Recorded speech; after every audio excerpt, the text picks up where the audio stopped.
ابراہیم بھی چلے جانوروں کو چرانے کے لیے میدان میں، ادھر جبریل امی امتحان لینے کے لیے آ گئے، اللہ نے بھیجا تھا حضرت جبریل کو، اور حضرت ابراہیم کے برابر سے ایک تسبیح پڑھتے ہوئے گزرے، اور تسبیح تھی سبوح قدوس ربنا ورب الملائکۃ والروح۔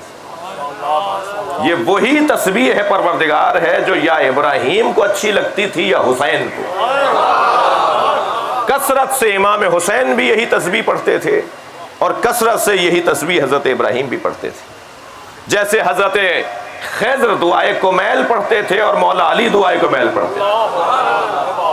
جی مولا علی ہی کو حق ہے کہ بتائیں کہ دعا کمیل خضر یہ دعا پڑھتے تھے، خضر کیا پڑھتے تھے کون بتائے گا؟ یہ وہی بتا سکتے ہیں جو ولایتوں کا رشتہ آپس میں رکھتے ہوں۔ تو جیسے یہ تسبیح پڑھی تو حضرت ابراہیم ایک مرتبہ متوجہ ہوئے اور پوچھنے لگے تم کون ہو؟ تم تو بہت اچھا ذکر کر رہے ہو میرے اللہ کا، ایک دفعہ اور سناؤ۔ تو فوراً جبریل نے کہا اس کے بدلے میں دو گے کیا؟ اب آزمائش شروع ہو رہی ہے مال کی، جس سے محبت کرتے ہو اس کے نام پہ خرچ بھی کرتے ہو۔ تو حضرت ابراہیم نے فرمایا یہ جانور میں آدھے دے دوں گا، آدھے جانور دے کر کہا ایک دفعہ اور سناؤ۔ آنکھوں میں آنسو بھر بھر کے کہنے لگے ایک دفعہ اور سناؤ۔ کہا آپ کیا دو گے؟ کہا جتنے رہ گئے سب دے دوں گا۔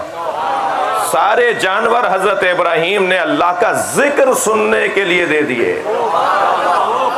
جبریل نے آگے بڑھ کر کہا ابراہیم ہمیں تمہارے جانوروں کی ضرورت نہیں تھی، ہم تو یہ دیکھنا چاہ رہے تھے کہ تم اللہ کی خاطر اپنی دنیا سے ہاتھ اٹھا سکتے ہو یا نہیں۔